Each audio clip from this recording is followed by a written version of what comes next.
शलाकया चक्षुरुन्मीलितं येन तस्मै श्रीगुरवे नमः। श्रीचैतन्यमनोभीष्टं स्थापितं येन भूतले स्वयं रूप कदा मह्यं ददाति स्वपदान्तिकं।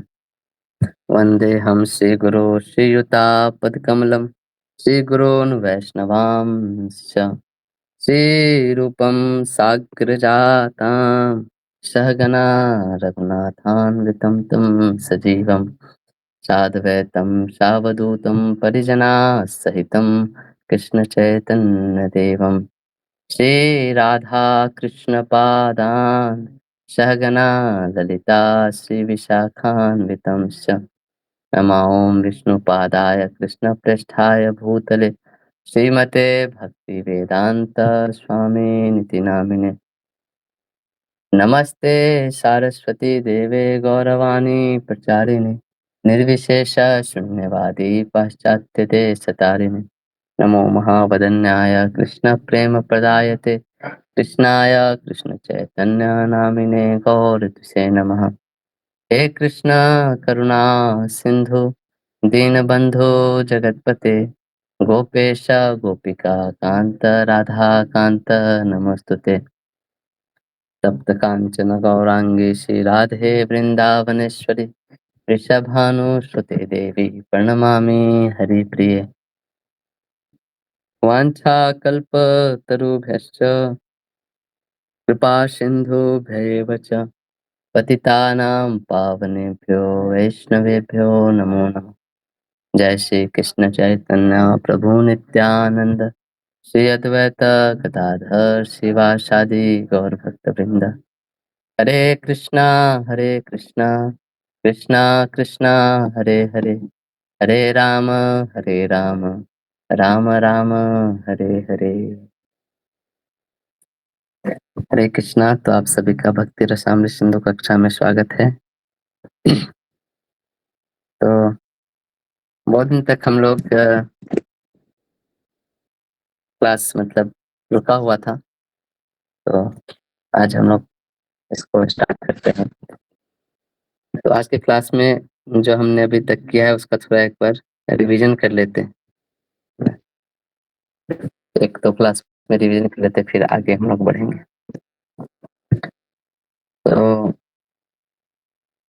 शायद श्लोक संख्या 11 तक हमने कंप्लीट किया है, और उसमें भी जो 11वां श्लोक है वो बहुत ही महत्वपूर्ण है ना। वो मतलब उसको बीज श्लोक बोला जाता है इस ग्रंथ का, है ना। तो जब भक्ति के बारे में लिख रहे हैं तो रूप गोस्वामी सबसे पहले भक्ति को परिभाषित कर रहे हैं, है ना। क्योंकि भक्ति शब्द से बहुत तरह के अर्थ होते हैं, लोग बहुत तरह तरह के अर्थ निकालते हैं। तो सबसे पहले वो क्या समझते हैं भक्ति शब्द से, वो वहाँ पे डिफिनीशन दे रहे हैं शास्त्रों के अनुसार, है ना। नहीं तो वो भक्ति से लोग देशभक्ति भी समझते हैं आजकल, है ना। तो किस टाइप की भक्ति का क्या एक परिभाषा है वो देके फिर उसके बारे में विवरण करेंगे। नहीं तो लोग अलग अलग मीनिंग समझेंगे और वो कुछ बोलेंगे भक्ति का और लोग कुछ अलग ही समझेंगे फिर। तो उन्होंने पहले ये क्लियर किया कि भक्ति का मतलब क्या होता है ना। जैसे पतंजलि योग सूत्र में जब योग के बारे में पतंजलि लिख रहे हैं तो सबसे पहले योग की परिभाषा करते हैं ना, ना। चित चित्त वृत्ति निरोधा योगश चित्त वृत्ति निरोधा, ऐसे करके चित्त की वृत्तियों को निरोध करना ही योग है, ऐसे करके। और फिर उसके अनुसार वो फिर आगे सारे जो योग के अलग अलग जो अंग है फिर उसको परिभाषित करते हैं। तो इसी तरह यहाँ पे भक्ति का परिभाषा कर रहे हैं, है ना। ये बहुत इंपॉर्टेंट है, तभी आगे की चीजें हमको समझने में बहुत आसानी होगी, है ना। इस श्लोक में एक बार लिख देता हूँ, तो फिर एक एक शब्द का हम लोग रिवीजन कर लेंगे, है ना। किसी को याद है श्लोक?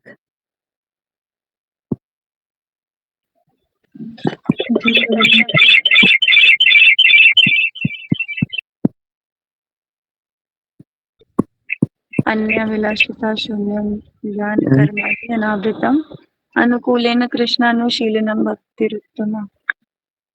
क्या बात है। अच्छा, तो ये बहुत इम्पोर्टेंट श्लोक है। सबको याद होना चाहिए और आसान भी है। वृतम ज्ञान कर्माद्यनावृतम।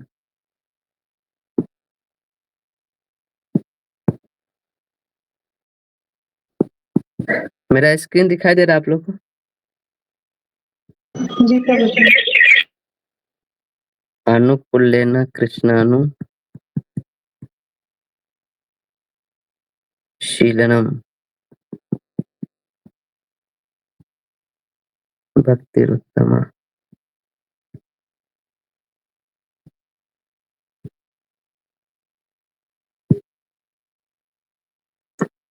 कभी कभी आप लोग भक्ति शास्त्री पढ़ते होंगे ना, तो उसमें शायद ये श्लोक लिखने को पूछते होंगे, क्योंकि ये बहुत इंपॉर्टेंट श्लोक है ना। तो इसमें हम लोग रिवीजन कर रहे हैं, हम लोग बहुत डिटेल में नहीं देखेंगे, लेकिन थोड़ा एक रिवीजन के हिसाब से यहाँ पे श्लोक को हम लोग देखेंगे, है ना। तो भक्ति के दो लक्षण है ना। एक ये जो है, इसको बोलते हैं भक्ति के स्वरूप लक्षण, और इसको बोलते हैं भक्ति के तटस्थ लक्षण, है ना। स्वरूप लक्षण और तटस्थ लक्षण दोनों में क्या अंतर है? स्वरूप लक्षण जो है वो हमेशा रहता है उसके साथ, हमेशा रहता है और हमेशा दिखता है ना। तटस्थ लक्षण हमेशा रहता है लेकिन हमेशा दिखे ये जरूरी नहीं है ना। ऐसे मान लीजिए कोई सॉफ्टवेयर इंजीनियर है ना, Java C plus plus programming language वो सब सीखा हुआ है ना। तो वो जो ज्ञान है उसके साथ हमेशा ही है ना। ज्ञान वो कभी खत्म नहीं होता, लेकिन जैसे जैसे वो कंपनी में जाता है, बैठ के कंप्यूटर पे काम करता है, तो उस समय उसका जो सी प्लस प्लस और जावा का जो ज्ञान है ना, वो दिखता है सबके सामने, है ना।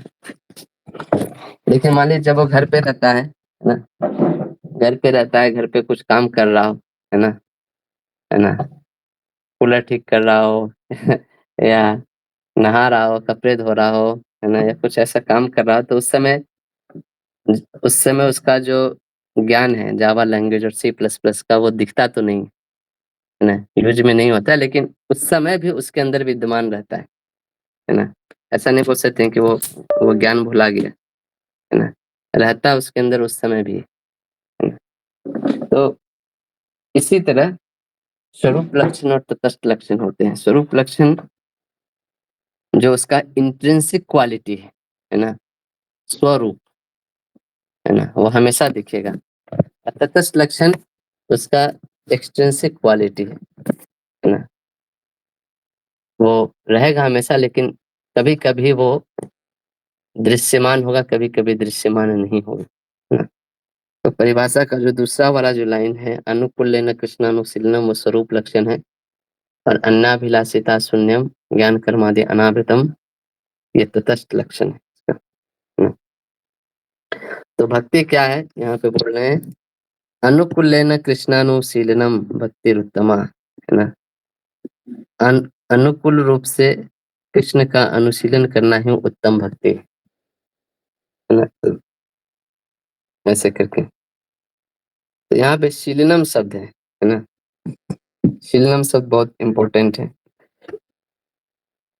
शीलनम मतलब क्रिया, जितने भी क्रिया आप सोच सकते हो, है ना, या जितने भी क्रिया हैं संसार के, सारे क्रियाओं को शीलनम शब्द से हम लोग डिनोट करते हैं, है ना। तो शीलनम शब्द का अर्थ एक बार हम लिख देते हैं, एक बार लिख देता हूँ फिर मैं इसको बताता हूँ। शीलनम बहुत तरह के होते हैं, हम लोग ये सब देखे हुए, खाली हम लोग रिवीजन कर रहे हैं। एक होता है चेष्टा रूप और एक होता है भाव रूप, दो तरह के शीलनम शब्द होते हैं। चेष्टा रूप भी फिर तीन होता है, कायिक, वाचिक, मानसिक।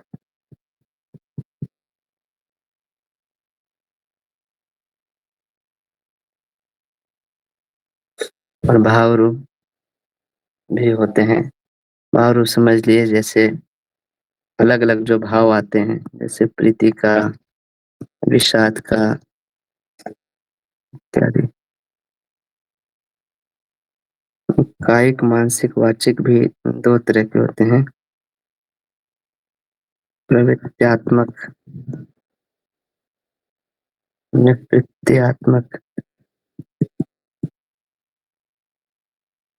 इसको ऐसे लिखिए।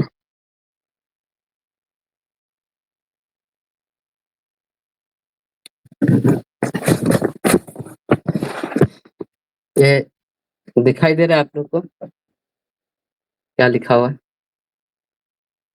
है ना? तो शीलम शब्द से तो सारी क्रियाओं का ही बोध होता है ना? तो बोलते हैं क्रियाएं दो तरह की होती है, एक चेष्टा रूप होती है और एक भाव रूप होती है ना? भाव रूप मतलब मन में जो भाव आते हैं, है ना? चेष्टा रूप मतलब जो चीज हम प्रैक्टिकल रूप से, प्रत्यक्ष रूप से कुछ करते हैं, है ना? उसको चेष्टा रूप बोलते हैं, है ना? तो चेष्टा रूप में भी तीन तरह की चेष्टाएं होती है ना? कायिक, वाचिक और मानसिक, है ना? कायिक मतलब शरीर के द्वारा ना किसी प्रकार का जो चेष्टा करते हैं, है ना? ना, तो उसको कायिक, है ना? कोई भी चीज करने के लिए जो शरीर और शरीर के अंगों का जो यूज करते हैं, उसको कायिक चेष्टा करते हैं, है ना? वाचिक चेष्टा मतलब बोल करके, है ना? बोल करके जो चेष्टाएं करते हैं, वो हो गया वाचिक चेष्टा, है ना? और मानसिक चेष्टा मतलब हुआ, मानसिक चेष्टा मतलब सपोज करिए कि आप कुछ मैथ्स का प्रॉब्लम सॉल्व कर रहे हैं ना, कॉपी कलम लेके बैठे हैं, है ना?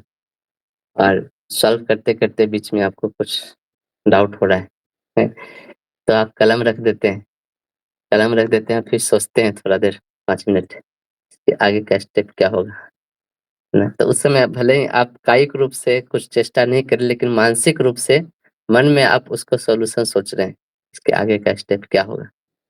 तो इस टाइप की चेष्टा को मानसिक चेष्टा कहते हैं, मन में मनन करना, चिंतन करना, इस टाइप से जो होता है ना? तो इसी तरह ये कायिक हो गया ना, कायिक मतलब ये समझिए जो शरीर, जैसे मान लीजिए अ अ, अच्छा पहले ये समझते हैं प्रवृत्त्यात्मक, निवृत्त्यात्मक क्या है? अब ये कायिक, वाचिक और मानसिक 2 टाइप के होते हैं, प्रवृत्त्यात्मक और निवृत्त्यात्मक। तो कुछ चेष्टाएँ हम लोग करते हैं, कोई चीज़ पाने के लिए, और कुछ चेष्टाएँ करते हैं किसी चीज़ से बचने के लिए, है ना? तो प्रवृत्त्यात्मक चेष्टाएँ वो सारी चेष्टाएँ हैं, है ना? जैसे मान लीजिए कि कोई कोई गाड़ी से एक जगह से दूसरे जगह जा रहा है, तो उसमें प्रवृत्त्यात्मक चेष्टा क्या हो कि गाड़ी को रोड पे चलाना है ना? है ना? रोड पे लेके चलना है, ये जो रास्ता है उसी पे चलना है। निवृत्त्यात्मक चेष्टा क्या हुआ कि गाड़ी से किसी को ठोक नहीं देना है ना? किसी दूसरे गाड़ी को नहीं ठोक देना है, किसी व्यक्ति को नहीं ठोक देना है ना? तो ये दोनों चेष्टाएँ होती है जब हम गाड़ी से चलते हैं तो, है ना? तो इसको ये कायिक, मानसिक, वाचिक चेष्टाएँ भी प्रवृत्त्यात्मक, निवृत्त्यात्मक हो सकती है। जैसे मान लीजिए कि कायिक चेष्टाएँ शरीर से जो करते हैं, तो भगवान के लिए आरती करना, भगवान के मंदिर को साफ करना, है ना? या झाड़ू लगाना, ये सारी चीज़ कायिक का प्रवृत्त्यात्मक चेष्टाएँ हो गया, है ना? शरीर से। निवृत्त्यात्मक चेष्टाएँ क्या हो गया, है ना? किसी भक्त को थप्पड़ मार देना, है ना? इससे बचना है ना? इस टाइप की चीज़ें नहीं करना है शरीर से, है ना? सोए रहना, या मतलब सेवा है भूल के सोए रहना, है ना?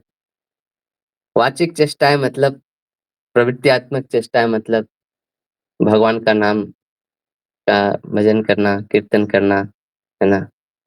है ना? भगवान की स्तुति करना, भक्तों की स्तुति करना, ये सब वाचिक प्रवृत्त्यात्मक हो गए। निवृत्त्यात्मक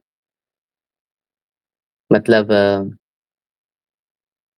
किसी की निंदा नहीं करना, वैष्णव अपराध से बोल के नहीं करना, है ना? है ना? इन सब चीज़ों से बचना चाहिए, है ना? इसी तरह मानसिक चेष्टाएँ भी प्रवृत्त्यात्मक, निवृत्त्यात्मक होती हैं, है ना? ना मानसिक प्रवृत्त्यात्मक मतलब कैसे भगवान की सेवा कर सकते हैं, है ना?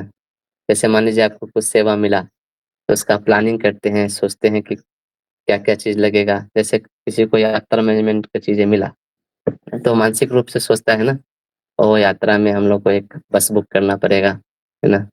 है ना? वहाँ पे जाके फिर हम लोग कहाँ रुकेंगे, एक रूम बुक करना पड़ेगा, है ना? प्रसादम कहाँ से लेंगे, इंतज़ाम, है ना? तो ये सारी चीज़ मानसिक प्रवृत्त्यात्मक हो गई। मानसिक निवृत्त्यात्मक मतलब उसको हम दिखा देंगे, क्या समझता है वो? मेरे को इंचार्ज बनाया गया, वो यहाँ पे बहुत तेज़ बन रहा है। इस टाइप की। फिर प्लान करते हैं कि कैसे इसको इधर से हटाया जाए, कैसे इसको बुराई किया जाए, है ना? तो इन सब चेष्टाओं से बचना चाहिए। ऐसे ही भाव रूप भाव रूप चेष्टाएँ भी होती हैं, है ना? भाव रूप चेष्टाएँ से भाव भक्ति का भी ग्रहण होता है ना? तो भाव भक्ति में जैसे प्रीति, विषाद, हर्ष, शोक बहुत तरह के भाव हैं, हम लोग देखे थे शुरू के श्लोकों में, है ना? भरत मुनि द्वारा बहुत सारे भाव का वर्णन है, रूप गोस्वामी भी वर्णन करेंगे। तो उन सब भावों का भी जो होता है, वो भी एक तरह की चेष्टाएँ होती है, वो भी एक तरह की शीलनम शब्द के अंदर आता है ना? तो यहाँ पे बोला जा रहा है, भक्तिरुत्तमा, शीलनम भक्तिरुत्तमा और कैसा शीलनम? कृष्णानुशीलनम, है ना? तो अनु जो शब्द है यहाँ पे, ये कृष्णानु मतलब 2 शब्द है, कृष्ण प्लस अनु, इसको ऐसे ऐसे भी लिख के समझ सकते हैं हम लोग।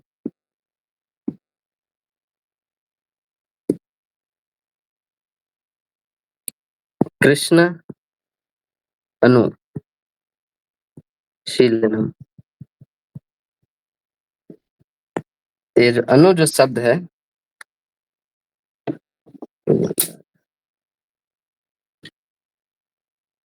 अनु जो शब्द है, ये दोनों में ही यूज़ हुआ है, शीलनम में भी और कृष्ण में भी। इसको बोलते हैं एक न्याय के भाषा में देहली दीपक न्याय। देहली दीपक न्याय क्या होता है? जैसे जैसे मान लीजिए, जैसे अभी तो लाइट बल्ब जलता है, लेकिन ये इसका नाम मैं समझाने की कोशिश कर रहा हूँ, देहली दीपक न्याय। देहली होता है मतलब 2 कमरे के बीच का जो चौखट होता है ना, उसको देहली बोलते हैं, है ना? ऐसे। तो जैसे पहले कभी-कभी हम लोग बच्चे में पढ़ाई करते थे और मम्मी को खाना भी बनाना होता था, तो पहले लोग लालटेन जलाते थे। तो वो लालटेन को कमरे के बीचों-बीच दोनों गेट गेट पे रख देते थे कि इस कमरे में भी प्रकाश आए जिसमें खाना बना रहे हैं, और दूसरे कमरे में भी प्रकाश जाए जिसमें लोग बैठ के खा रहे हैं। मान लीजिए डाइनिंग रूम है और किचन है ना? कभी-कभी होता है, दोनों एक साथ रहता है जुड़ा हुआ। तो तो एक ही लालटेन से दोनों रूम का काम चल जाता है, ऐसा कहने का मतलब ये। तो जैसे मैं बताया ना, संस्कृत में लोग जितना कम शब्द से यूज़ करते हैं, उतना ही उनको अच्छा लगता है। तो यहाँ पे भी वैसा ही होता है। अनु शब्द का यूज़ रूप गोस्वामी ने ऐसे किया है, दोनों के बीच में इस तरह से सजाया है कि कृष्ण के साथ भी वो लग जा रहा है और शीलनम के साथ भी लग जा रहा है ना? दिल्ली दीपक नायक के द्वारा, है ना? तो तो अनु मतलब जब शीलम के साथ यहाँ पे अनु लगेगा, तो अनु मतलब होता है किसी चीज़ को बार-बार करना, है ना? है ना? निरंतर करते रहना, है ना? ऑलवेज शीलनम, है ना? कैसा शीलनम होना चाहिए? ऑलवेज। ऐसा नहीं कि आज हुआ और कल नहीं हुआ, है ना? है ना? मंदिर में है तो शीलनम हो रहा है, मंदिर के बाहर गए तब तो मौज करने का दिन आ गया, ऐसे, है ना? तो अनुशीलनम, और ऐसे ही अनु शब्द कृष्ण के साथ भी लगा है ना? कृष्णानु, तो कृष्ण के अनुगत्य हो गए ना? वो अनुशीलनम कैसा होना चाहिए? कृष्ण के अनुगत्य, है ना? कृष्ण के अनुगत्य से ये भी समझना चाहिए, कृष्ण और कृष्ण से सारे ही भगवत तत्वों का निरूपण हो रहा है। इससे वो राम भी हो गए, नरसिंह भी हो गए, है ना? परशुराम भी हो गए, सारे जो कृष्ण के अवतार हैं जितने, है ना? उन उन सब भगवत तत्व को समझना चाहिए, है ना? हालांकि यहाँ पे कृष्ण नाम दिया गया क्योंकि ये भक्ति के जो कि यहाँ पे जो विषय वस्तु है इस ग्रंथ के वो कृष्ण है इसलिए, लेकिन कृष्ण से सारे ही भगवत तत्वों का निरूपण हो रहा है। कोई ना राम का भक्त है तो राम अनुशीलनम भी हो सकता है ना, ये सब जगह अप्लाई हो रहा है। ये सार्वकालिक डेफिनेशन बता रहे हैं भक्ति का, है ना, सब जगह ये अप्लाई हो सकता है। तो कृष्णानुशीलम, दूसरा कि कृष्णानुशीलम से ये भी हमें समझना चाहिए कि कृष्ण से संबंधित, है ना, कृष्ण से संबंधित जो है उनका भी अनुशीलन करने से, जैसे कोई कोई अपने गुरु का अनुशीलन कर रहा है तो वो भी भक्ति है ना। कृष्ण से संबंधित जैसे कोई तुलसी महारानी को जल दे रहा है तो वो भी भक्ति है ना। कृष्ण से संबंधित मतलब कोई धाम में वास कर रहा है तो वो भी भक्ति है ना। तो ये सारी चीजें कृष्णानुशीलनम भक्ति उत्तम है ना। उसके आगे जो शब्द है बहुत मच्छर है आज, पता नहीं क्यों। तो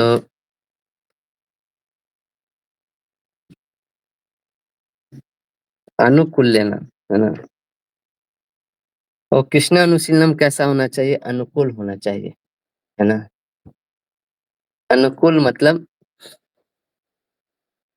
अब अनुकूल शब्द बोलने से तब तो ये भी हो जा रहा है ना कि जैसे अ, अ, कृष्ण कृष्ण संबंधी कृष्ण को स्मरण करना अगर ऐसे मानते हैं तो जो कंस है वो तो दिन रात कृष्ण का स्मरण कर रहा है, एक तरह से देखा जाए तो, है ना। वो हम लोग जितना स्मरण नहीं कर पा रहे हैं 16 माला में, उससे ज्यादा वो बिना कृष्ण का स्मरण के सो भी नहीं रहा है ना। उसको सपने में भी कृष्ण आते थे है ना। ना। तो वो भी भक्त कहला जाएगा, है ना, ऐसे ऐसे देखेंगे तो इसलिए यहाँ पे अनुकूल शब्द लगाया कि नहीं, वो अनुकूल रूप से चिंतन नहीं कर रहा है ना। वो क्यों चिंतन कर रहा है? क्योंकि उसको डर है ये कृष्ण आके कहीं मार न दे मुझे, है ना। तो अनुकूल रूप से कृष्णानुशीलम करेंगे तभी उसको उत्तम भक्ति माना जाएगा, है ना। और यहाँ पे अनुकूल शब्द से एक चीज और समझना चाहिए। अनुकूल मतलब मान लीजिए ऐसे समझेंगे कि जो उसको उसके प्रसन्नता के लिए कुछ करे ना, तो वो उसका अनुकूल है ना। जैसे प्रीति को, प्रेम को क्या डिफाइन करते हैं ना, तस्मै रोचमाना प्रवृत्ति। रोचमाना प्रवृत्ति मतलब उसको जो अच्छा लगे वैसा चीजें करना, है ना। तो तो अच्छा लगना तो मतलब बहुत सारी चीजें, जैसे कृष्ण जब गए मथुरा तो वहां पे चाणूर मुष्टिक से लड़ाई हुआ और उनको बहुत मजा आया लड़ाई करके। एक योद्धा को एक अच्छा प्रतिद्वंदी मिलता है तो उसको बहुत आनंद आता है ना, ऐसे, है ना। तो चाणूर मुष्टिक से लड़ाई करे तो उनको आनंद आ रहा है, तो क्या वो चाणूर मुष्टिक विभक्त बन जा रहा है अगर अनुकूल से ये ले तस्मै रोचमाना प्रवृत्ति, है ना। प्रश्न तो कर रहा है भगवान को, है ना। और इसमें दूसरा ये लागू हो जा रहा है बहुत सारे श्लोक में, जहाँ पे भागवतम में ये आता है कि यशोदा जब दही मथ रही थी और कृष्ण उनका स्तनपान कर रहे थे, तो यशोदा देखती है कि दूध उबल के गिर रहा है, तो कृष्ण को वो झट से नीचे रखती है और दूध को बचाने के लिए जाती है ना। तो ये दूध गिरने वाला प्रॉब्लम कलयुग का ही नहीं है द्वापर युग से चला आ रहा है ना। बस, तो जाती है तो कृष्ण एकदम गुस्सा हो जाते हैं, एकदम उनके होंठ कांपने लगते हैं, लाल लाल, है ना। अपने होंठ को दांतों से एक करते, क्या समझती है मेरे को नीचे रख के दूध बचाने के लिए, है ना, पूरा मटका फोड़ देते। तो अगर ऐसा देखा जाए तो यशोदा ने तो कृष्ण को बहुत गुस्सा, मतलब रोच माना तो छोड़ ही दीजिए, मतलब बहुत ही गुस्सा भी कर दिया, है ना। तो यशोदा में भक्ति का अभाव दिखता है ना, अगर अनुकूल सबसे तस्मै रोच माना प्रवृत्ति सिर्फ लेंगे तो। और चाणूर मुष्टिक जैसे अ, अ, पहलवानों में भक्ति की बहुत अधिकता दिखती है, कृष्ण बहुत प्रसन्न हो रहे हैं। तो यहाँ पे आचार्य लिखते हैं अनुकूल का मतलब होता है प्रतिकूलता का अभाव, है ना, है ना? तो ऐसे शब्द, ऐसे उसका अर्थ लेंगे तो ये बराबर फिट हो जाता है। जैसे कोई बोले कि अभी दिन है ना, तो दिन है मतलब इसका मतलब क्या है? अभी रात नहीं है ना? एक ही बात हो, कोई बोले अभी रात नहीं है या कोई बोले कि अभी दिन है, दोनों का मतलब एक ही हुआ, है ना? है ना? तो उसी तरह अनुकूलेन मतलब प्रतिकूलता का अभाव। अगर ये शब्द लिया जाए यहाँ पे, तो ये बराबर पूरे डेफिनिशन में बहुत अच्छा से फिट होता है ना? तो भले ही चाणूर मुष्टिक मार रहे थे कृष्ण को, कृष्ण प्रसन्न हो रहे थे, लेकिन उनका भाव बहुत ही प्रतिकूल था, है ना? कृष्ण को क्षति पहुँचाना था, कृष्ण को मारना था। इसीलिए वो आनंद देने के बावजूद भी वो भक्ति नहीं कहा जाएगा। शॉर्ट टर्म में कृष्ण को आनंद दे रहा है, लेकिन वो बहुत प्रतिकूल भावना से किया जा रहा है। और यशोदा जो है, भले ही कृष्ण को रख के दूध उठाने जा रही है, लेकिन वो प्रतिकूल भाव से नहीं जा रही है, बहुत ही अनुकूल भाव से जा रही है ना? वो यही सोच रही है कि मेरे बेटे को तो दिन भर दूध लगेगा, है ना? ये सिर्फ अभी की बात नहीं है। तो दिन भर मैं दूध कहाँ से पिलाऊंगी इसको, है ना? तो उसके लिए दूध को बचाना जरूरी है ना? तो लॉन्ग टर्म में कृष्ण का बहुत भला हो, कृष्ण जब दूध मांगे तो उसको हो जाए, तो उस भावना से वो जा रहे हैं, इसलिए वो बहुत अनुकूल है। कृष्णानुशीलनम ना, अनुकूल लेना है वो, है ना? इसलिए यशोदा जो कर रही है वो भक्ति है ना? तो माँ जसोदा का भाव बहुत ही अनुकूल है ना? यहाँ पे एक और चीज है, अनुकूलेन शब्द जो है ना, अवियोज्य है। अवियोज्य मतलब एक दो चीज होता है, एक होता है विशेषण, सॉरी,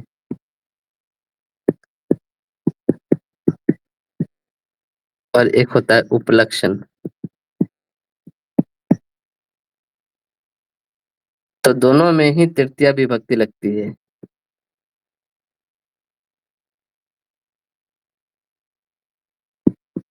ना? संस्कृत में तृतीया विभक्ति का यूज विशेषण के लिए भी होता है और उपलक्षण के लिए भी होता है ना? जैसे विशेषण मतलब जो किसी चीज की विशेषता बताए, है ना? है ना? जैसे ये लाल रंग का कलम है, तो लाल रंग का कलम है, ये इसकी विशेषता बता रहा है ना? और उपलक्षण में भी तृतीया विभक्ति लगता है, लेकिन उपलक्षण क्या होता है? वो इंडिकेटर होता है, वो सांकेतिक रूप से यूज होता है, वो कभी रह सकता है, कभी नहीं रह सकता है उसके साथ, है ना? वो ऑप्शनल चीजों के लिए होता है ना? है ना? तो जैसे इसको किसी उदाहरण से समझिए, जैसे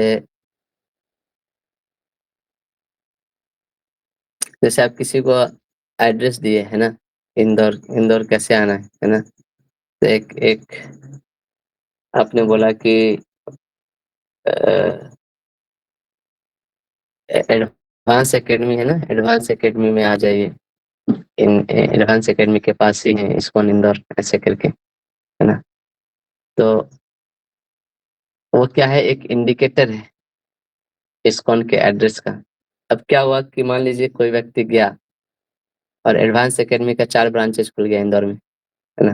हाँ, और वो ऑटो वाला को बोला कि मुझे एडवांस एकेडमी के पास ले चलिए, है ना? वो बोला इस्कॉन जाना है, तो बोला कौन, किधर है इस्कॉन? अरे वो एडवांस एकेडमी के पास में। अब पता चला वो एडवांस एकेडमी के पास ले गया, वो एकदम अपोजिट डायरेक्शन में लेके चला गया, है ना? तो वो तो बदल गया ना, जिस वो जो संकेत संकेत जो था कि एडवांस एकेडमी के पास है, वो संकेत बदल गया, है ना? वो उसका एड्रेस नहीं है जो हमेशा है, उसके साथ हमेशा जुड़ा रहेगा, वो जरूरी नहीं है ना? तो जैसे मान लीजिए किसी को बोला जाए कि जो लोग, जैसे मंदिर में कभी कभी होता है ना, जो लोग धोती कुर्ता में आए हैं, है ना? अ, जो लोग धोती कुर्ता में आए हैं वो अभिषेक के लिए आ जाइए, है ना? बाकी लोग नहीं आ सकते, है ना? सपोज करिए ऐसा बोला गया। तब अब जब बोला गया जो लोग धोती कुर्ता में अभिषेक के लिए आए, तो वो धोती कुर्ता भी उनके साथ आएगा ना? भले ही धोती कुर्ता को नहीं बुलाया जा रहा है, लेकिन ऐसा नहीं कि वो फिर धोती कुर्ता खोल के आएंगे, है ना? बुलाया जा रहा है व्यक्ति को, लेकिन लेकिन ये जो आने वाली जो क्रिया है, वो धोती कुर्ता पे भी अप्लाई हो रही है ना? वो भी आएगी। लेकिन अगर ये बोला जाए कि जो लोग धोती कुर्ता पहने हैं, वो लोग प्रसाद ग्रहण करें, ऐसे करके, है ना? तो प्रसाद ग्रहण करने का जो क्रिया है, वो धोती कुर्ता पे अप्लाई नहीं हो रहा है, क्योंकि प्रसाद ग्रहण कौन कर रहा है? सिर्फ व्यक्ति कर रहा है ना? ऐसे करके। तो दूसरे केस में जो धोती कुर्ता है वो उपलक्षण की तरह यूज़ हो रहा है। वो, है ना? पहले केस में जो धोती कुर्ता है वो विशेषण की तरह यूज़ हो रहा है ना? यस, इनका तो प्रश्न। प्रभु जी एक बार वापस समझाएंगे, ये समझ नहीं आया मुझे दोनों में क्या डिफरेंस है। हाँ, विशेषण और उपलक्षण, है ना? जैसे विशेषण जो है, वो अनिवार्य चीज़ होता है, उससे वो चीज़ हटा नहीं सकते हैं, है ना? उसकी विशेषता है वो, है ना? वो हमेशा उसके साथ वो संबंधित रहेगा, अवियोज्य है। उपलक्षण होता है, वो वो समझिए तटस्थ लक्षण की तरह होता है ना? कभी वो वहाँ पे दिखाई देगा, कभी वो वहाँ पे नहीं दिखाई देगा, है ना? जैसे मैं आपको एक एग्ज़ाम्पल बताता हूँ। मेरे जैसे एक व्यक्ति था, गाँव में रहता था, उसने शहर में घर बनाया अपना, है ना? तो शहर में घर बनाया तो गाँव के लोग पूछे कि भाई शहर में कभी काम होगा तो हम आएँगे, तो कैसे तुम अपने घर का एड्रेस बता दो, कैसे आएँगे तुम्हारे घर पे? तो उसने बताया एड्रेस, ये एड्रेस है, तो बोला कि ठीक है उस एड्रेस पे आ जाएँगे, लेकिन पहचानेंगे कैसे तुम्हारा घर कौन-सा है? बोला कि अरे बहुत आसान है, आप सिर्फ़ वहाँ पे आओ और मेरा घर आपको दिख जाएगा। बोले कैसे? बोले कि वहाँ पे जितने भी घर है ना? सब में अनोखा घर है मेरा। मेरे घर के ऊपर एक टंकी बना हुआ है घड़े के आकार का। बहुत बड़ा-सा टंकी बना हुआ है, दूर से ही वो दिख जाएगा तुमको। जो भी घड़े का टंकी जहाँ पे भी दिखे समझ जाना कि वही घर मेरा है ना? तो बोला कि वाह! तो बहुत अच्छा आइडेंटिफ़िकेशन है। फिर 1-2 साल बाद उसको कुछ काम पड़ा शहर में, गया, तो सोचा कि अरे ये तो मेरे पड़ोसी ही हैं, चलो ये आए हैं तो एक दिन रुक जाते हैं इनके घर पे। तो वो बताया था, इस चौक पे मेरा घर है, आ जाइएगा। तो गया चौक पे। मतलब ये बहुत पहले की बात है जब मोबाइल फ़ोन नहीं हुआ करती थी, मतलब आज से, मतलब मुझे लगता है कम से कम 20 साल पहले की बात है। तो अब वो वहाँ पे जाके ढूँढ रहा है, तो उसको याद था कि वो बोला था मेरे घर पे टंकी है, घड़े के आकार का, और वो घर में देख रहा है किसके घर के ऊपर टंकी है। उसको 5-6 घर दिख रहा है जिसके ऊपर घड़े के आकार का टंकी है। है ना? तो अब उसके कारण वो, अब वो कन्फ्यूज़न में आ गया भाई कौन से घर में जाए, ऐसे करके। तो मैं ये बोल रहा था, ये घड़े का जो टंकी है ना वो सांकेतिक है, उसके घर का एड्रेस नहीं है वो, जो हमेशा उसके साथ जैसे वो बोलता कि मेरा इस चौक पे घर है, ये नंबर गली में, घर नंबर 225, है ना? तो वो एग्ज़ैक्ट लोकेशन होता है, ये विशेषण हो गया उसका, जो ये कभी चेंज नहीं होगा।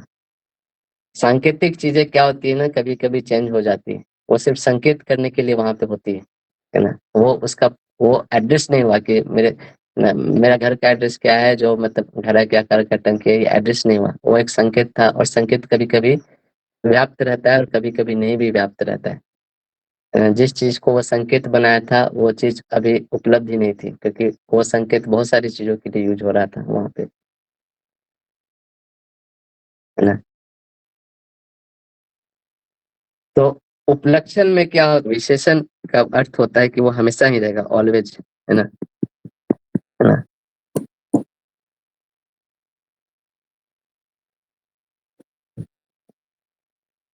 जैसे कोई व्यक्ति को बोले कि ये काला रंग का व्यक्ति है, तो वो उसका विशेषण है, मतलब वो हमेशा ही काला दिखेगा या गोरा दिखेगा। लेकिन कोई उसको बोले कि ये व्यक्ति धोती-कुर्ता पहनता है, तो ये उपलक्षण है। हो सकता है कभी वो शर्ट पैंट भी पहनता हो, है ना? है ना? हो सकता है कि वो कभी दूसरे टी-शर्ट फुल पैंट भी पहनता हो, ऐसा भी हो सकता है ना?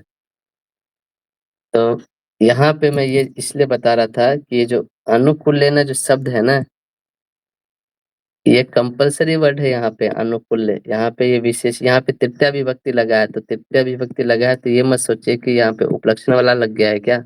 नहीं, ये विशेषण वाला तृतीया विभक्ति लगा है। ये हमेशा ही रहेगा। अनुकूलेन कृष्णानुशीलनम होगा तभी उत्तम भक्ति होगा, है ना। अगर ये एग्जाम्पल नहीं भी समझे, विशेषण उपलक्षण किसे कहते हैं, इतना समझिए कि अनुकूल्य कंपलसरी है। उत्तम भक्ति होने के लिए अनुकूल्यन शब्द हमेशा उसके साथ लगा रहना चाहिए, है ना। समझ में आया अभी? यस प्रभु। यस, 3 बार बोलने की जरूरत नहीं है। इको हो रहा है। ठीक है, ओके।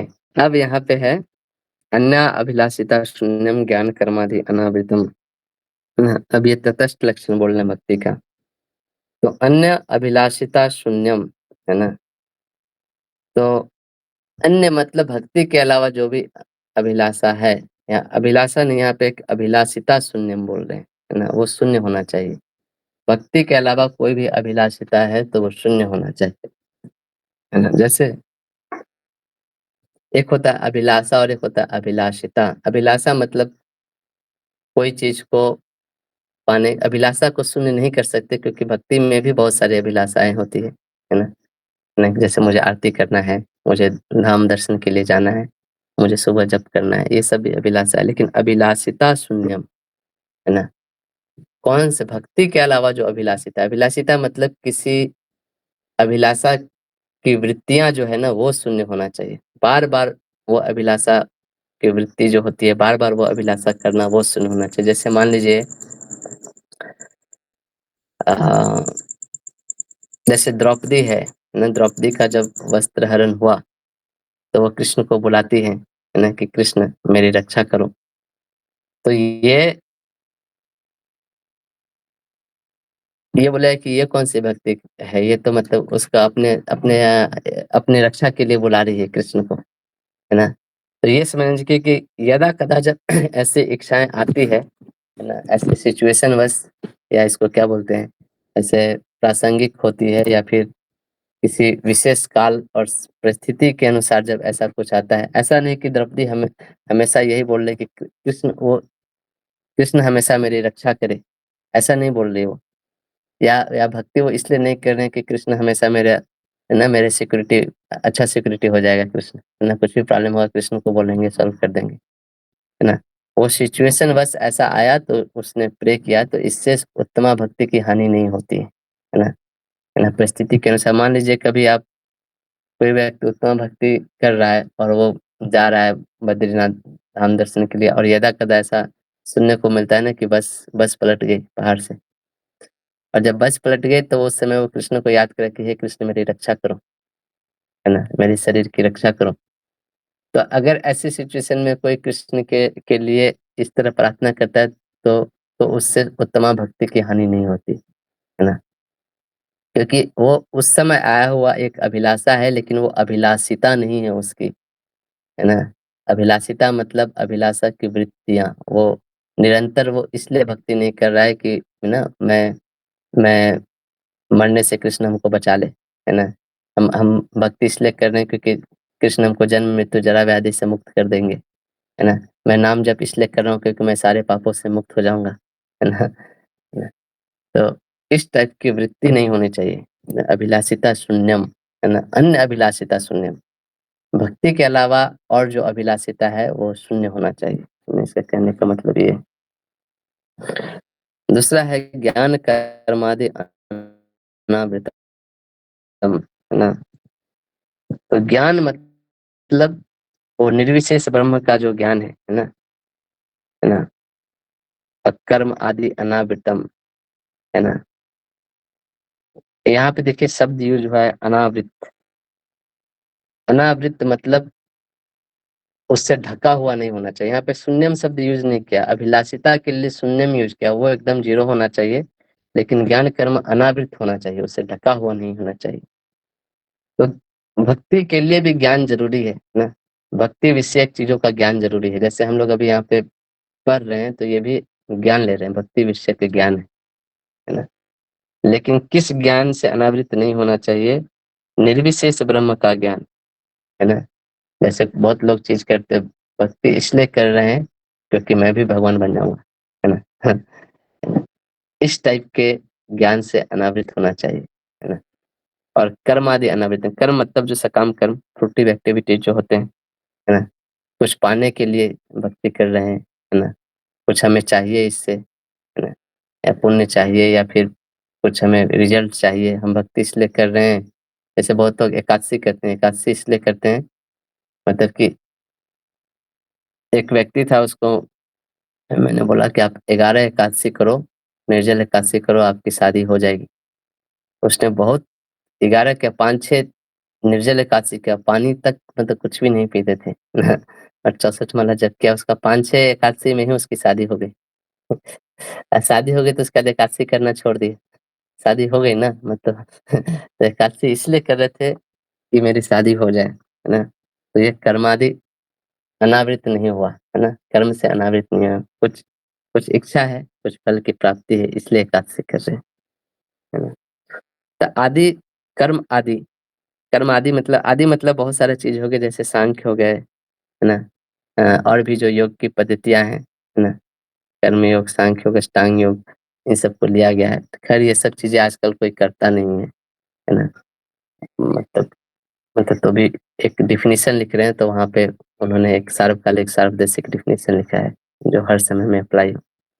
बहुत लोग आदि का मतलब समझते हैं आलस, ये सब जो होता है ना भक्ति में, उन सब चीजों को आलस से आवृत नहीं होना चाहिए, है ना? ऐसा भी समझते हैं।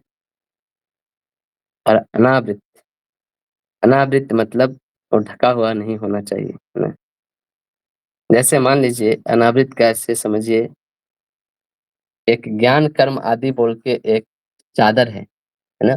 वो चादर ओढ़ के भक्ति नहीं, चादर ओढ़ के सोते हैं ना लोग तो चादर ओढ़ के सोना मतलब चादर से आवृत होना, और चादर हटा के सोना मतलब चादर से अनावृत होना, है ना? तो ज्ञान और कर्म आदि रूपी जो चादर है उससे भक्ति ढका हुआ नहीं होना चाहिए, आवृत नहीं होना चाहिए। जैसे जैसे मान लीजिए कि कोई योग करता है ना, ऐसे हाथ उठा के ऐसे ऐसे हाथ घुमाते हैं, पैर घुमाते हैं, योगासन बहुत सारे लोग करते हैं। कभी कभी ऐसा मैं किसी पे आक्षेप नहीं कर रहा हूँ, लेकिन कभी कभी भक्तों की ऐसी मेंटालिटी होती है कि मंगल आरती में जा रहे हैं, अच्छा से डांस कर लिए तो योगा करने की क्या जरूरत है ना? तो अपने योगा के सारे एक्सरसाइज वो मंगल आरती में भी कर लेते हैं। है ना? तो इसको बोलेंगे ना कर्मादि आवृतम, है ना? समझ रहे हो? आरती में डांसिंग कर रहे हैं लेकिन वो, है ना, अपना योग भी कर रहे हैं साथ साथ। योगा हो जा रहा है इसलिए वो डांसिंग कर रहे हैं। अगर ये बेनिफिट उनको नहीं दिखता तो फिर वो शायद वो आरती में डांसिंग नहीं करते, है ना? तो भले ही वो कर रहे हैं भक्ति का अंग, लेकिन वो आवृत है ना? जैसे बहुत सारे लोग भक्ति करते हैं कर्म कांड के डर से, है ना? है ना? तो देखिए जैसे मतलब योगा करना आवृत नहीं हुआ। आप आपको योगा करना, आप 10 मिनट योगा कर लो, फिर उसके बाद मंगल आरती में जाओ, है ना? लेकिन मंगल आरती जो एक चीज़ है उसको आप योगा समझ के कर रहे हो तो फिर वो आवृत हो गया, है ना? योगा का निषेध नहीं किया गया है ना? उसी तरह जैसे बहुत लोग पिंडदान करते हैं, है ना? बहुत सारे कर्म कांड करते हैं, है ना? वो वो समाज में जस्ट वो एक नियम है, वैदिक नियम है, इसका पालन करने के लिए करते हैं, लेकिन उसके भय से कर रहे हैं। अरे ये नहीं करेंगे तो पाप लगे, तो ये क्या हो गया? ये आवृत हो गया, भक्ति आवृत हो गई आपकी, है ना? तो इस टाइप से मतलब नहीं करना है ना? तो इन सब चीज़ों से अनावृत होना चाहिए, है ना? जैसे कोई थोड़ा बहुत अनुलोम-विलोम कर ले, प्राणायाम कर ले, थोड़ा बहुत योगा कर ले, फिर चैंटिंग करने के लिए बैठे, ना तो इससे भक्ति का ह्रास नहीं होता है ना? ये भक्ति, ये चैंटिंग करने में और भी सहायता करता है ना? इस तरह से, है ना? आवृत्त मतलब वही मुख्य चीज़ नहीं होना चाहिए जिस चीज़ के लिए हम वो चीज़ कर रहे हैं, है ना? है ना? हमारा पर्पस वो नहीं होना चाहिए, है ना? तो इस तरह ये शब्द है, अन्ना अभिलाषिता शून्यम ज्ञान कर्मादि अनावृतम अनुकूलेन कृष्णानुशीलनम भक्तिरुत्तमा, है ना? अच्छा, उत्तमा का भी मतलब है उत्तमा मतलब तम मतलब होता है प्रकृति के जो गुण होते हैं ना, उसको तम बोलते हैं। तम मतलब ये प्रकृति अंधकार में होता है ना, तमसो माँ ज्योतिर्गमय। तो उत्तमा मतलब इस तमोगुणी जो संसार है उससे ऊपर की जो चीजें हैं उसको उत्तम बोलते हैं, है ना। है ना, जो प्रकृति के गुणों के ऊपर उठ के जो भक्ति होती है ना उसको भक्ति उत्तमा बोलेंगे, है ना। है ना। उत मीन्स होता है एभव, या उसको अपवार्ड जो बोलते हैं ना। तम मीन्स डार्कनेस। तमा मतलब डार्कनेस का भी जो सुपरलेटिव फॉर्म जो आप सोच सकते हैं, है ना। हाँ। जैसे बोलते हैं ना पुरुषोत्तमा, है ना, सुपरलेटिव टर्म्स में यूज होता है ना। तो सबसे ऊपर प्रकार की जो भक्ति है, सबसे उच्चतम जो भक्ति है ना, उसको बोला जा रहा है ना। जैसे कभी कभी भक्ति हमारे आच्छादित होती है रजोगुण तमोगुण सत्वगुण से, है ना। जैसे मान लीजिए कोई पानी होता है ना, पानी एकदम ट्रांसपेरेंट होता है, इसका कोई कलर नहीं होता है। उस पानी में अगर लाल कलर मिला दो तो वो लाल रंग का दिखने लगता है ना। पीला मिला दो तो पीला कलर दिखने लगता है ना। फिर उसमें से जामुन का जूस मिला दो तो वो काला कलर दिखने लगता है ना। तो तो पानी अलग अलग कलरों से आच्छादित हो जाती है। इसी इसी तरह भक्ति भी हमारे कभी कभी तीनों गुणों से प्रभावित होती है ना। जैसे दीति ने भगवान विष्णु को प्रसन्न करने के लिए यज्ञ किया, तपस्या किया, लेकिन उसका लक्ष्य क्या था कि ऐसे पुत्र की प्राप्ति हो जो इंद्र को मारे, है ना। तो भक्ति तो उसने किया लेकिन वो बहुत तमोगुण के तमोगुण से आवेशित होकर भक्ति किया। इसी तरह बहुत लोग रजोगुण रजोगुण से आवेशित होकर मतलब अ, किसी धन समृद्धि यश नेम फेम ये सब पाने के लिए जो भक्ति करते हैं, है ना। मैं इसलिए जैसे आज के ज़माने में इसलिए क्लास दे रहा हूँ क्योंकि यूट्यूब पे व्यूज़ मिल जाए। है ना, है ना? इसको कैसे प्रमोट किया जाए। रजोगुण से प्रभावित होकर भक्ति होती है। जैसे सत्वगुण सत्वगुण मतलब मोक्ष की प्राप्ति के लिए, मुक्ति के लिए, है ना, मुक्ति उद्देश्य होता है ना, ये सात्विक टाइप की भक्ति है। तो बोलते हैं इन सब चीज़ों से ऊपर उठना चाहिए, है ना। इन सब चीज़ों से ऊपर उठे तो वो उत्तमा भक्ति है ना। सिर्फ और सिर्फ अनुकूलेन कृष्णानुशीलनम, सिर्फ और सिर्फ भगवान की प्रसन्नता के लिए भक्ति करें, है ना। ठीक है, किन्हीं को कोई कुछ बोलना है, कुछ कहना है?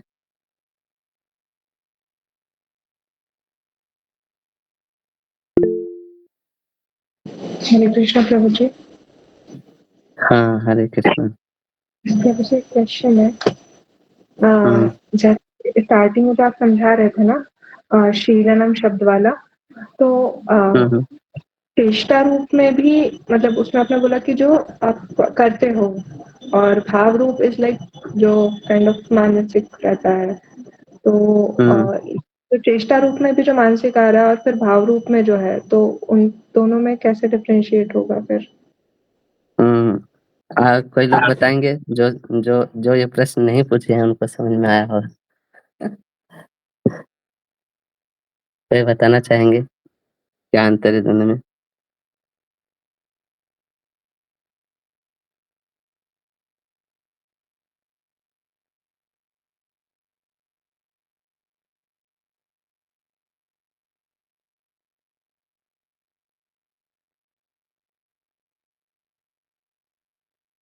हुँ। तो मानसिक और भाव, है ना, दोनों में थोड़ा अंतर है। जैसे भाव क्या है ना, एक एक देखिए थोड़ा-मोड़ा सिमिलर भी है ये। मन का जो मानसिक होता है ना उसका 3 गुण होता है। इसको इंग्लिश में बोलते हैं थिंकिंग, फीलिंग और विलिंग, है ना। थिंकिंग, फीलिंग, विलिंग मतलब किसी चीज़ के बारे में सोचना, है ना, किसी चीज़ के बारे में इच्छा करना और किसी चीज़ के बारे में अनुभव करना, ये 3 काम होता है ना, ऐसे करके, है ना। तो इसके बारे में चेष्टा करना, चेष्टा मतलब वहाँ पे अ, हम चेष्टा कर रहे हैं मतलब अपने तरफ से कुछ कुछ फोर्स डाल रहे हैं, मतलब अपने तरफ से कुछ प्रयास कर रहे हैं, है ना? इस चीज को सोच, जैसे हम लोग जप कर रहे हैं लेकिन माइंड इधर उधर भाग रहा है, तो चेष्टा कर रहे हैं मन को लाने के लिए वहां पे, है ना? तो ये जो फीलिंग, थिंकिंग, फीलिंग, विलिंग है, जो चेष्टा रूप में आता है, वहां पे चेष्टा हो रही है। और जो भाव रूप वाला जो ये है, वो अनायास उत्पन्न हो रहा है अपने अंदर, उसके लिए चेष्टा नहीं करना पड़ रहा है। जैसे कभी कभी होता है, कृष्ण के विग्रह को दर्शन की और अचानक हमारे आंखों से आंसू आ जाता है ना? या बहुत कभी कभी बहुत मन प्रसन्न होता है ना? इतना आनंद होता है कि ऐसे पैर जमीन पे टिक नहीं रहे हैं, ऐसे हवा में चलने लग रहे हैं।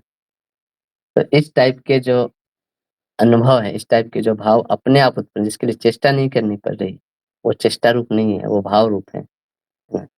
तो प्रीति, विषाद, हर्ष, शोक और भी बहुत तरह के भाव है, 33 प्रकार के हैं टोटल, शायद शुरू के क्लास में बताया था शायद।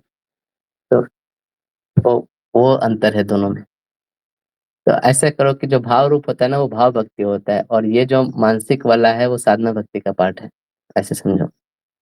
साधना भक्ति में आपको रूटीन बना के, ये सारे कुछ करके, नियमों का पालन करके चेष्टा करनी होती है सब कुछ के लिए। भाव भक्ति में वो बहुत फ्री फ्लोइंग होता है, वहां पे चेष्टा नहीं करनी होती, है ना? ऐसा। तो ये जो भक्ति का डिफिनीशन है, ये सब लेवल पे अप्लाई होता है। कोई आज पहली बार कृष्ण से जुड़ा है, वहां पे भी अप्लाई होता है, और जो एकदम सबसे टॉप मोस्ट जो पहुंच गया है भक्ति के ना, गोपियों के भाव के लेवल पे भी जो पहुंच गया है, वहां पे भी ये डिफिनीशन अप्लाई होता है ना? तो ये एक सार्वकालिक, सार्वदेशिक, मतलब इस भौतिक जगत में भी अप्लाई होता है और आध्यात्मिक जगत में भी अप्लाई होता है, ऐसा डेफिनेशन। ठीक है। जी प्रभु जी। और प्रभु जी एक और चीज थी, जो आपने प्रवृत्तियात्मक और निवृत्तियात्मक बताया, इसको मतलब सिंपल वर्ड्स में ऐसे बोल सकते हैं कि प्रवृत्तियात्मक इस भक्ति अनुकूल, निवृत्तियात्मक इस भक्ति प्रतिकूल। नहीं, वो तो अनुकूल प्रतिकूल सबसे हो रहा है, एग्जैक्ट वो मीनिंग नहीं है, पर प्रवृत्ति मतलब कुछ आप कर रहे हो पॉजिटिव एक्सिस पे, निवृत्ति मतलब आप निगेटिव एक्सिस में जाने से बच रहे हो, है ना? मतलब जैसे भगवान का नाम जप करना है, वाचिक प्रवृत्त्यात्मक, लेकिन बचना किससे है? वैष्णवों की निंदा करने से बचना है ना? और निवृत्तियात्मक, है ना? है ना? यस, डूज एंड डोंट्स बोल सकते हैं, है ना? प्रवृत्त्यात्मक मतलब क्या करना है, और निवृत्त्यात्मक क्या नहीं करना है ना? जैसे नो मीट ईटिंग, जैसे एक एक ये चीज हुआ, ये चीज नहीं करना है। क्या करना है? तो प्रसाद खाना है ना? ये प्रवृत्तियात्मक हो गया। अपने टंग को एंगेज करने के लिए प्रसाद खाना है, और क्या नहीं खाना है? तो किसी भी जीव की हिंसा करके नहीं खानी, है ना? तो यम और नियम जिसको बोलते हैं, है ना? यम मतलब जो चीज नहीं करना है, नियम मतलब जो चीज करना है ना?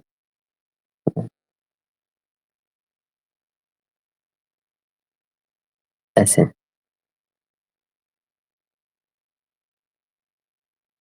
गाड़ी चलाते समय ध्यान रहे कि, है ना, गाड़ी रोड पे चले, है ना? ये चीज करना है। नहीं क्या करना है कि चलते चलते किसी को ठोक नहीं देना है ना? ऐसा, इस टाइप की चेष्टा है।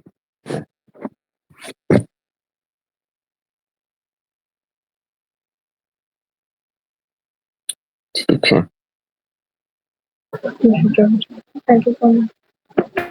मैं आपको एक चैतन्य चरितामृत से श्लोक दिखाता हूँ, जो इस कॉन्टेक्स्ट में फिट होता है बहुत। कैसे पीछे जाएगा?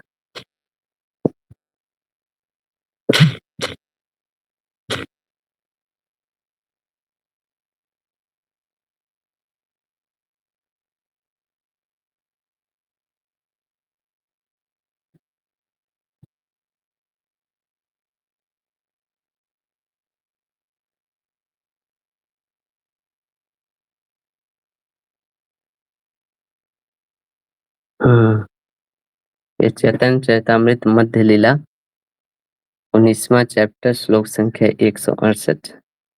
इसका ट्रांसलेशन पढ़िए, दिखाई दे रहा तो।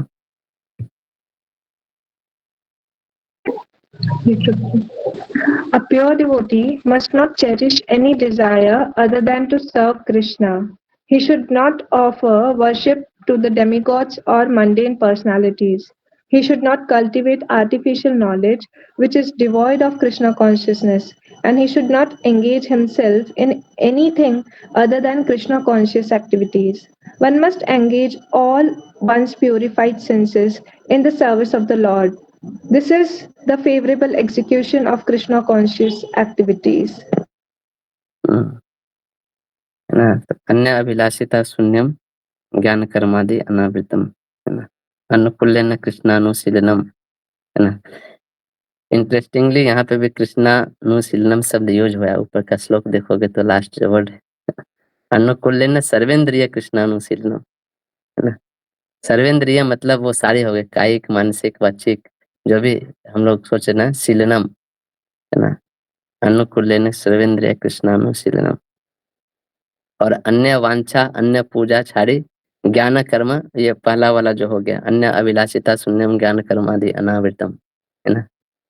तो सेम ही चीज है, उसी को दूसरे शब्दों में बंगाली में यहाँ पे लिखा हुआ है ना? तो ये श्लोक भी अच्छा है। ठीक है, तो हम लोग आज इस श्लोक का रिवीजन किए और कल एक बार और इसको थोड़ा रिवीजन करेंगे, थोड़ा अलग एंगल से। इसमें एक-एक शब्द को, अब एक-एक शब्द का अर्थ समझ के वहाँ पे डाला है। कल हम लोग देखेंगे कि इस परिभाषा से एक भी शब्द अगर हटा दिए तो परिभाषा कैसे बदल जा रही है, इस चीज को देखेंगे हम लोग। और कल आप लोग को बोलना है ज्यादा, अगर आप लोग समझो आज के क्लास को तो कल आपको ऐसे समझाना है सबको, है ना? तो कल इस फॉर्मेट में रखेंगे क्लास, ठीक है? यस, प्रगति माता जी।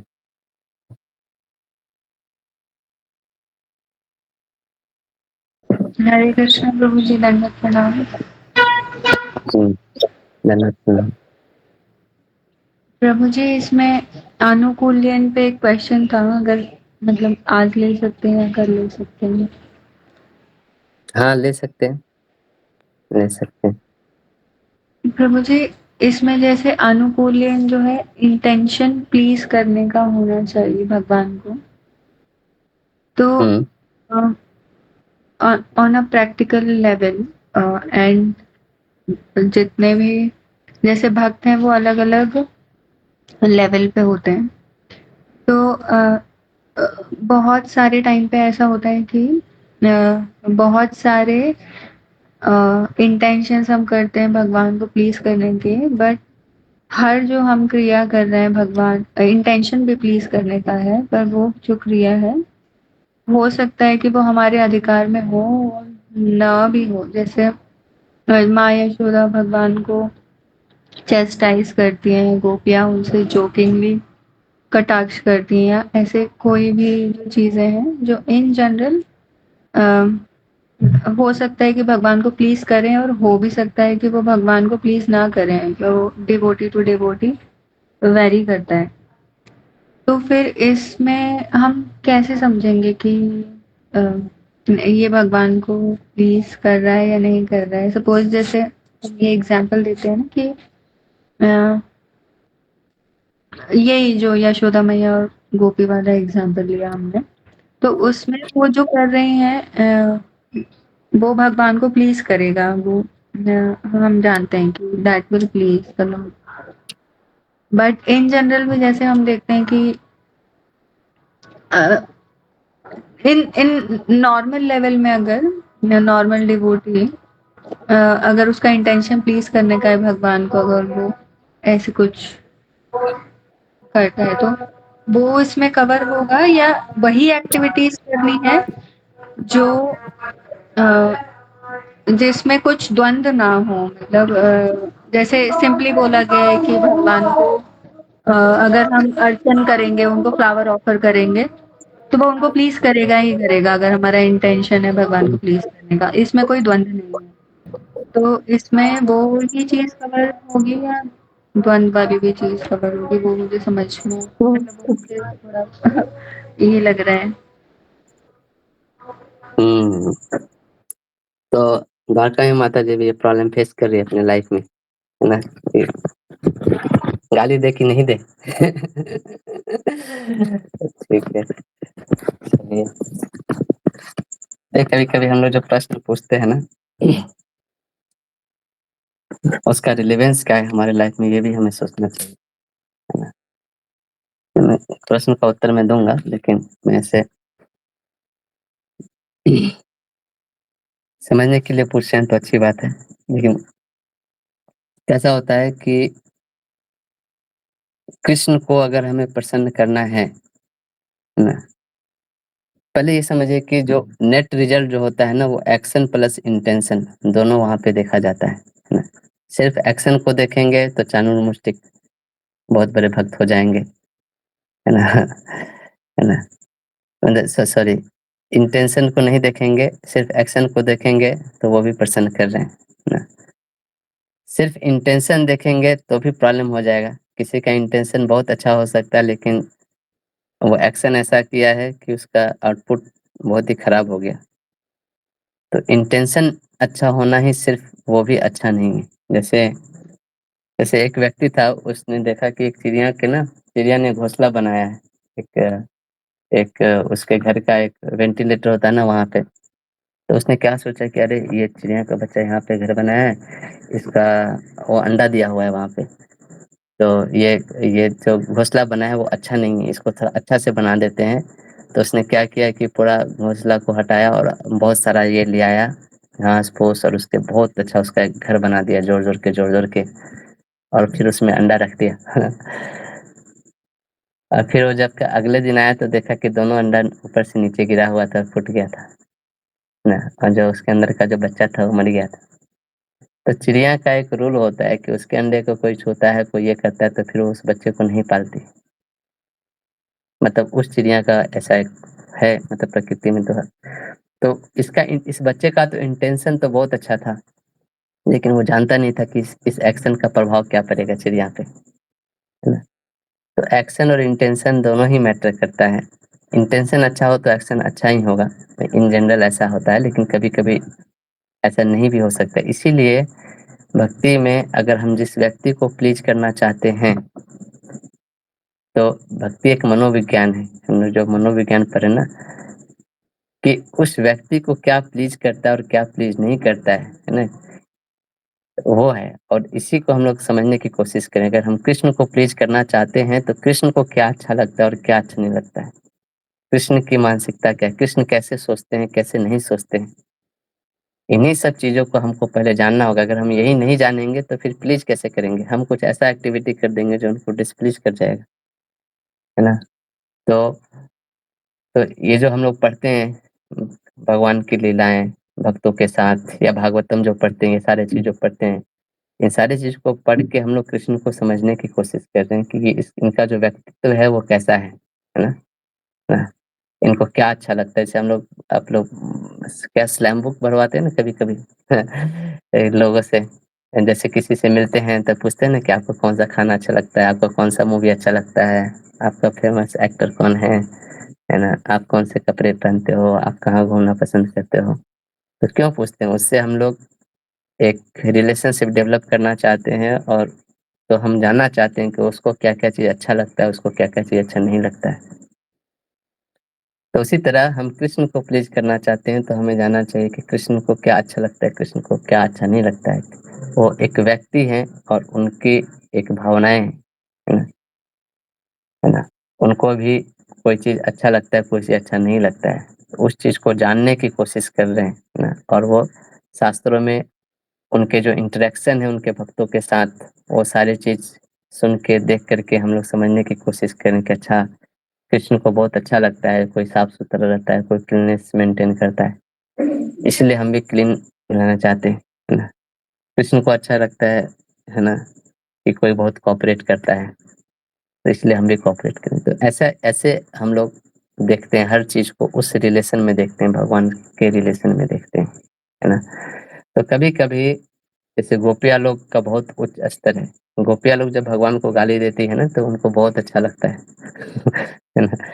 क्योंकि भगवान भी समझते हैं ना, भगवान भी किसी व्यक्ति के साथ डील कर रहे हैं तो वो भी उनके उनके इंटेंशन और एक्शन सबको समझते हैं, है ना? वो भी बहुत पर्सनल है ऐसा करने का मतलब। लेकिन कोई व्यक्ति ऐसे ही गाली दे रहा है जिसके अंदर गोपियों जैसा प्रेम नहीं है तो उसको गाली ही माना जाएगा वो भगवान को प्रसन्न नहीं करेगा। गोपियों का गाली देना और किसी भौतिक जगत में पड़े किसी इंसान का गाली देना, दोनों में अंतर है ना? तो वो कैसे डिपेंड करता है, हमारा हमारा संबंध कैसा है भगवान के साथ। तो हम बहुत ही बिगिनिंग लेवल पे हैं भक्ति के, तो हमें इमिटेट नहीं कर सकते जो बहुत ऊंचे लेवल के भक्त है। इसलिए हमें बोलता है कि हमें इमिटेट नहीं करना चाहिए, हमें क्या करना चाहिए, क्या होता है, एक शब्द होता है, फॉलो करना चाहिए।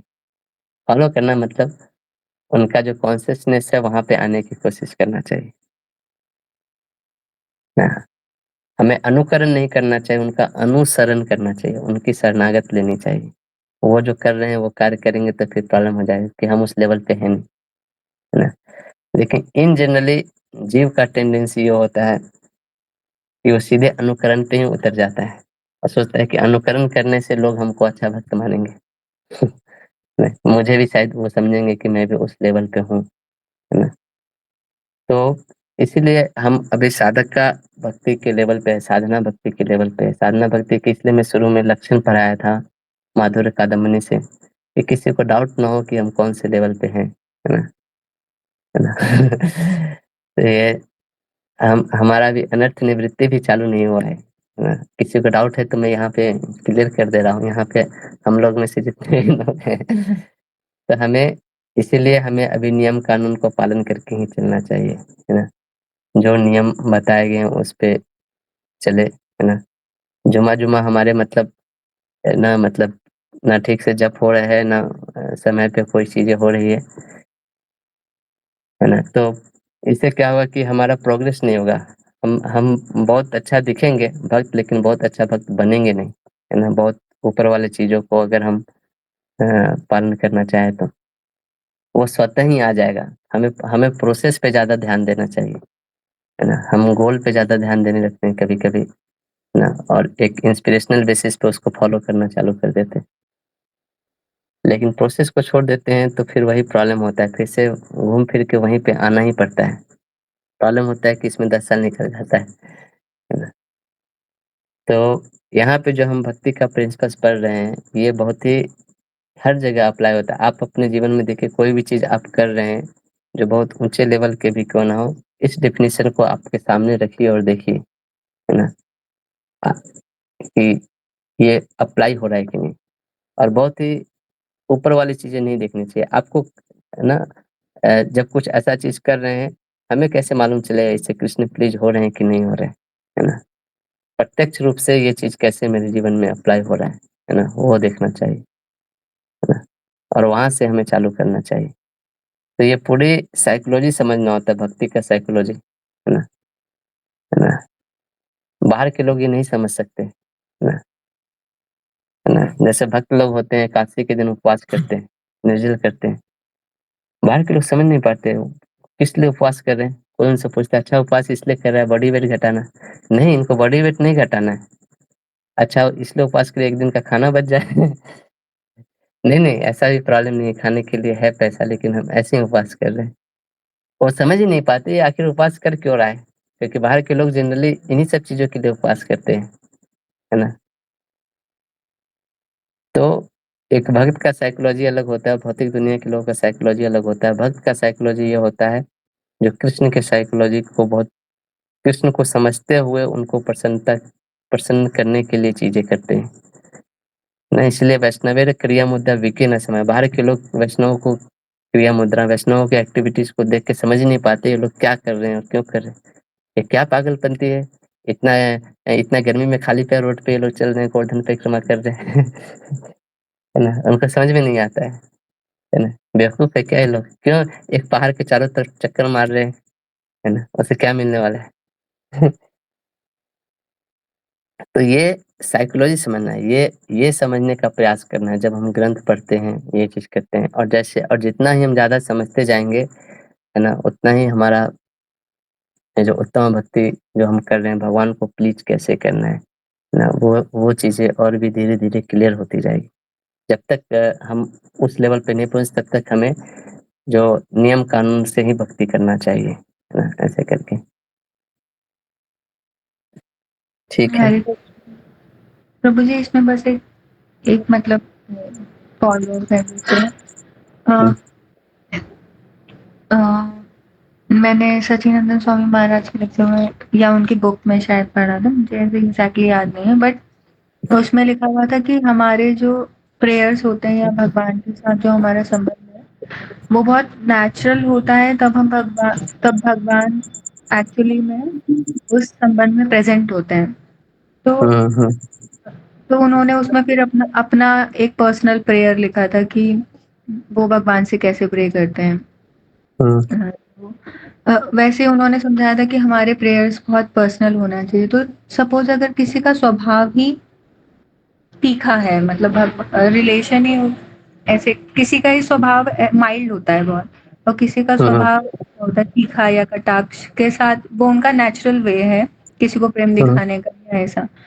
तो अगर उसको हम चेंज करके माइल्ड पे शिफ्ट करने का कोशिश कर रहे हैं और आर्टिफिशियली किसी और की तरफ प्रे करने का हुँ, या भगवान से बात करने का या जो भी हम अपने इमोशन शेयर कर रहे हैं भगवान से, अगर हम उसको आर्टिफिशियली मोल्ड करके शेयर करें तो क्या वो भगवान को प्लीजिंग रहेगा? मतलब मुझे वो सोचने में आता है कि if I try to be someone else and then share my feelings to the Lord हुँ, instead of sharing my honest uh, feelings, तो फिर हाँ, उसको कैसे कर सकते हैं? यस। तो देखिए कैसे होता है ना, भक्ति एक साइंस है, ऐसे समझिए, है ना? इसको हमें अपने लाइफ में अप्लाई करना है और वे हर जगह अप्लाई हो सकता है। हर हर जीव जो है ना संसार में यूनिक है ना? तो ये जो हम लोग जो प्रेयर करते हैं ना, वो भी मतलब एक पर्सनल प्रेयर होना चाहिए, मतलब अपना एक संबंध होना चाहिए। मतलब ऐसे नहीं कि कोई चीज़ रट के भगवान के सामने बोल दिए और हो गया प्रेयर। ये भी एक बिगिनिंग लेवल पे ठीक है। लेकिन जब हम आचार्यों को प्रेयर पढ़ते हैं, सुनते हैं, उससे हमें मिलता क्या है कि उनका कॉन्शसनेस हमारे अंदर जाता है ना? तो भले ही हम जैसे तीखे हैं या सौम्य स्वभाव के हैं या क्रूर स्वभाव के हैं, जो भी हमारा स्वभाव है, हम उसी के अनुसार प्रे कर सकते हैं, लेकिन चेतना जो है ना, वो वाला उठा के लगा सकते हैं हम लोग।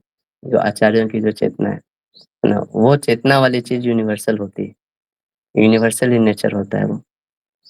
बाकी सब चीज़ें डिटेल है कि जैसे कोई कोई सोच सकता है कि अरे भगवान को सब मक्खन मिश्री खिलाते हैं, खाली मीठा-मीठा खा के बोर हो गए होंगे, है ना? मैं एकदम लाल मिर्ची का तड़का लगा के सब्ज़ी बना के खिलाऊँगा, है ना? तो कोई किसी का स्वभाव ऐसा हो सकता है, वो बहुत अच्छा सब्ज़ी बनाना जानता हो, है ना? बेस्ट, तो वो सब्ज़ी बना के खिला सकता है, ज़रूरी नहीं है कि वो भगवान को खीर बना के ही खिलाए। लेकिन चेतना वो सेम रख सकता है ना? चेतना क्या है कि मैं भगवान का ना सेवक हूँ, मैं भगवान को प्लीज़ करना चाहता हूँ। और वो प्लीज़ करने के लिए ही तीखा सब्ज़ी बना रहा है। ना भले ही वो तीखा लग रहा है खाने में, लेकिन वो ये सोच रहा है कि वो अपना प्रत्यक्ष देख रहा है कि मेरे लाइफ़ में कैसे प्रत्यक्ष होता है। मुझे सिर्फ़ 10 वैरायटी मीठा आइटम खाने के लिए दिया जाए, तो मुझे अच्छा नहीं लगता है। मेरे को एक ना एक मीठा के साथ एक नमकीन भी चाहिए, ना लोग खाते हैं ना ऐसे, क्या समोसा के साथ जलेबी ऐसे कॉम्बिनेशन लोग को देखा जाता है।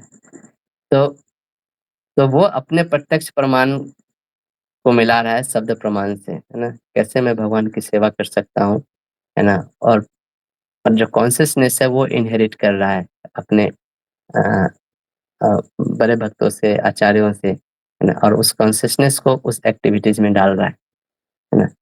तो हमें अपने भी प्रे करने चाहिए और कभी-कभी हमारा कॉन्शसनेस लेवल बहुत हाई नहीं रहता है शुरू के दिनों में, तो कभी-कभी कॉन्शसनेस भी बहुत खराब रहता है ना? इसलिए शुरू-शुरू में हमें बोला जाता है कि आचार्यों के प्रेयर से ही आप प्रे करो, ऐसे करें।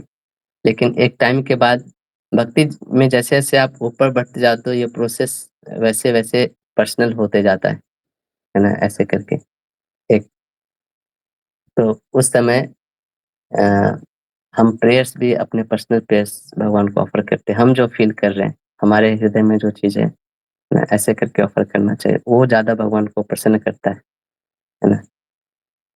ऐसे करके।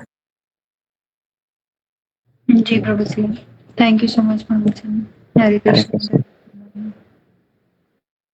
तो हम यही रहते हैं, आज टाइम से बहुत ज़्यादा हो गया, थोड़ा आज लेट भी स्टार्ट हुआ था। कल फिर हम लोग इसके आगे कंटिन्यू करेंगे, है ना? श्रील प्रभुपाद की जय, भक्ति रसामृत सिंधु ग्रंथ की जय, श्रील रूप गोस्वामी पाद की जय। Thank you Hare so Krishna. Much प्रभु जी। हरे कृष्ण।